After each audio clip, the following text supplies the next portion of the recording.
Кто такие князья, которые укрытие от ветра, и как это пророчество исполнится в будущем? В Исайя 32:1 говорится: «Царь будет царствовать ради праведности, и князья будут править ради справедливости». И далее сегодняшний текст. Каждый из них будет как укрытие от ветра и убежище от ливня. Слово «царь» в публикациях применяется к Иисусу с начала его правления в 1914 году.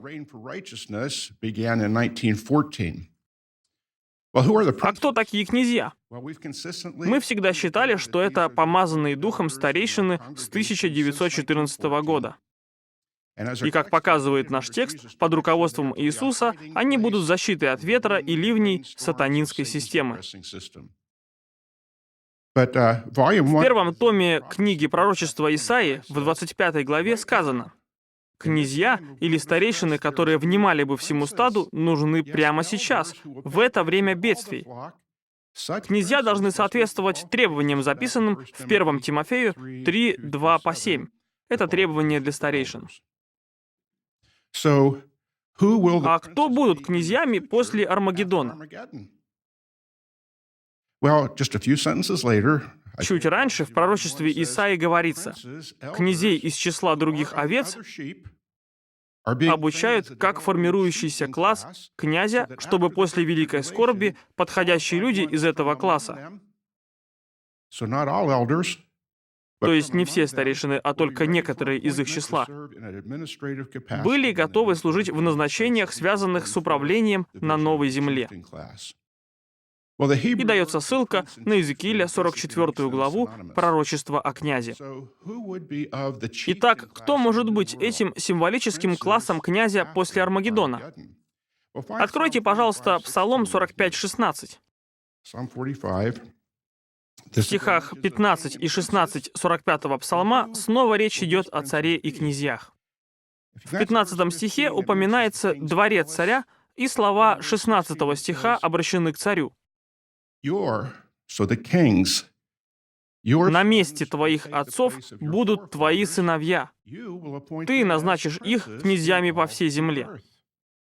Когда Иисус был на земле, его отцами были верные служители Бога древности — Авраам, Исаак, Давид. Значит, когда Он воскресит их в раю на земле, они станут его сыновьями, и некоторые из них будут теми князьями. В книге «Святой Дух. Сила за приближающимся новым порядком» говорилось: «Но раньше них на земле уже будут князья». То есть до того, как воскреснут все эти верные мужчины. Кто же это? Там говорится: «Те из числа великого множества, кто пережил бедствие. Они будут править землей в начале нового мира». И ссылка на Исаию, 32 главу, наш текст. Так кто же эти князья? Помощники руководящего совета? Члены комитета филиала? Районные надзиратели? В Псалме 45:16 говорится: «Ты назначишь их князьями». То есть, по мере надобности, их будет назначать Иисус. В одной книге сказано: «Христос после Армагеддона позаботится о том, чтобы назначались правильные мужчины в качестве представителей правительства царства, ибо Он будет тогда непосредственно управлять землей». В Сторожевой башне за 2006 год говорится: «Таким образом, Христос сам будет назначать княжеских представителей». Мы ожидаем этого чудесного времени. А сейчас давайте немного изменим ход рассуждения. Мы говорили, что Исайя 32:1-2 применяется к старейшинам и их пригодности согласно 1 Тимофею 3 главе. Поэтому давайте откроем 1 Тимофею, главу 3.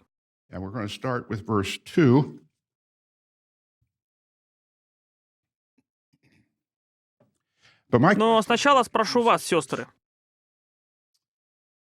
Учитывая ваш опыт, то, сколько вы в истине, могли бы вы быть служебными помощниками или старейшинами? Кто-то скажет: что за вопрос? Я не мужчина, и довольна этим. 1 Тимофею ко мне не относится. Но давайте посмотрим на стихи со 2 по 4. Эти требования не исключительно мужские. Скорее, это общехристианские ценности. Применимы ли они к сестрам? Нет, я не собираюсь искажать Писание. Лишь хочу примерить эти высказывания к сестрам. Может ли христианка быть безукоризненной, женой одного мужа, умеренной в привычках, здравомыслящей, собранной, гостеприимной, способной учить, не устраивать пьяных скандалов, бить других, но быть благоразумной, не воинственной, не любить деньги, хорошо управлять своими домашними? И все это мы видим в наших сестрах, не так ли? Но сестры скажут, молодые братья могут стать служебными помощниками.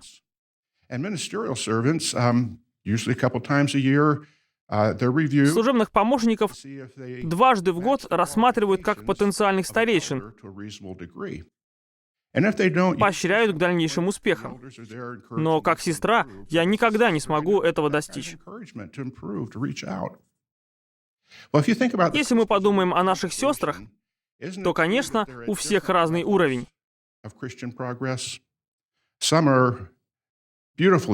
Одни христианки проявляют высокую степень духовной зрелости, другие пока улучшаются. 35 лет назад у нас в собрании служили пионерами 2 замужние сестры. Они подавали прекрасный пример в служении, хорошо изучали Библию и обучали ей. Были гостеприимными, поддерживали других. Если кто-то заболевал, они приходили на помощь. Если молодая сестра сталкивалась с проблемой, с детьми или со служением, эти сестры помогали порой мудрым советом. Они были послушными, здравомыслящими и уравновешенными. 35 лет спустя их имена вспоминают с теплотой и благодарностью за прекрасный пример. Итак, сестры, вы не стремитесь к обязанностям пастора, но вы можете исследовать все 13 или 14 качеств, перечисленных в 1 Тимофею. Переберите их одно за другим. Узнайте, что говорят публикации, как применить их к себе в большей степени. А применимо ли к сестрам Титу 2 глава? Титу 2.2 перечисляет качества для братьев. Но дальше говорится, подобным образом пожилые женщины пусть ведут себя почтительно, не увлекаются вином и так далее. Итак, сестры, вам не быть княгинями,